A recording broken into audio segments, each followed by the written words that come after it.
ভারতীয় বিমান বাহিনীর গৌরবময় উত্তরাধিকারকে শ্রদ্ধা জানাতে রায়গঞ্জে একটি অবসরপ্রাপ্ত MiG-21 যুদ্ধ বিমান স্থাপনের উদ্যোগ নিলেন রায়গঞ্জের বিধায়ক কৃষ্ণ কল্যাণী।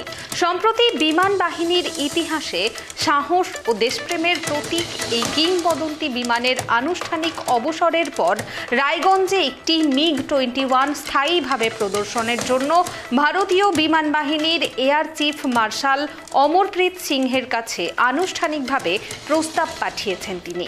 বিধায়ক কল্যাণী প্রস্তাব করেছেন রায়গঞ্জ শহরের একটি বিশিষ্ট সরকারি স্কুলের সামনে অথবা জেলা মিউজিয়ামের সংলগ্ন এলাকায় বিমানটি স্থাপন করা হোক।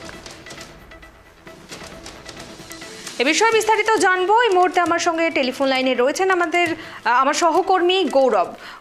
যেমনটা দেখা যাচ্ছে যে রায়গঞ্জে অবসরপ্রাপ্ত MiG-21 স্থাপনের প্রস্তাব দিয়েছেন বিধায়ক কৃষ্ণ কল্যাণী। এ বিষয়ে আর কি জানা যাচ্ছে, কি জানাচ্ছেন বিধায়ক, কেন এমন সে উদ্যোগ নিয়েছেন তিনি?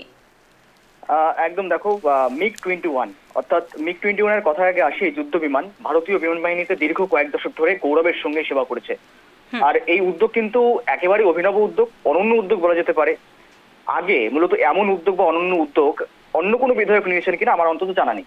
এবার দেখো, MiG-21 যুদ্ধ বিমান যা ভারতীয় বিমান বাহিনীতে দীর্ঘ কয়েক দশক ধরে একেবারে গৌরবের সঙ্গে ঐতিহ্যজনক সেবা করে এসেছে।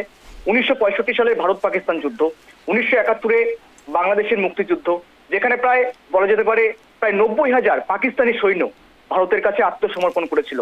আর এই MiG-21 ভারতের আকাশে মূলত উড়েছিল যে সময় রীতিমতো কিন্তু ভয়ে কেঁপেছিল পাকিস্তান এবং শত্রুপক্ষ, রীতিমতো আকাশ কাঁপিয়েছিল এই MiG-21।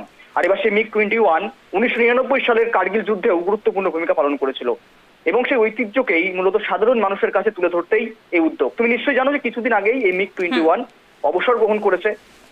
সেখানে কিন্তু মূলত খুব আনুষ্ঠানিকভাবেই অবসর গ্রহণ পর্ব কিন্তু চালানো হয়েছে।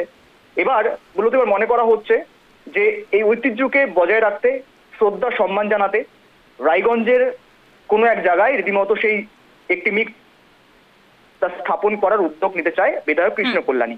আর যার জন্যই মূলত বিমান স্থাপনের পাশাপাশি ভারতীয় বিমান বাহিনীর সহযোগিতায় আনুষ্ঠানিক উদ্বোধনী অনুষ্ঠান করারও পরিকল্পনা রয়েছে। স্থানীয় প্রশাসন, সরকার এবং নাগরিক সমাজ এই প্রদর্শনী স্থাপন এবং রক্ষণাবেক্ষণে পূর্ণ সহায়তা প্রদানের জন্যই মূলত রায়গঞ্জবাসীর মূলত মধ্যে একটা উচ্ছ্বাস, উন্মাদনা বা দেশপ্রেম জাগিয়ে তুলতে কিন্তু নতুন প্রজন্মের কাছেও বলা যেতে পারে একটা অনুপ্রেরণা বার্তা দিতেই রায়গঞ্জের বিধায়ক কৃষ্ণ কল্যাণীর এমন অনন্য ভাবনা। এবং তিনি বলেছেন যে কোনো সরকারি স্কুল হতে পারে, যে কোনো মিউজিয়াম হতে পারে, তার সামনে একটা নিদর্শন যেটা প্রদর্শিত হবে।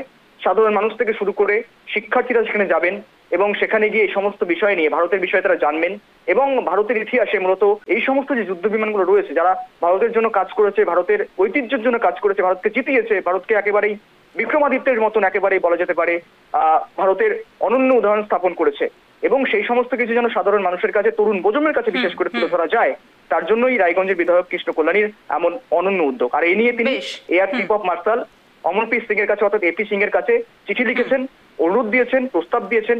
যদি এখনো পর্যন্ত প্রস্তাবের কোন রকম প্রতিক্রিয়া আসেনি, কিন্তু আশা করা হচ্ছে মূলত এয়ার চিফ মার্শালের কাছে দেওয়া সেই চিঠির প্রতিক্রিয়া কিছুদিনের মধ্যেই আসবে। বেশ, ধন্যবাদ গৌরব।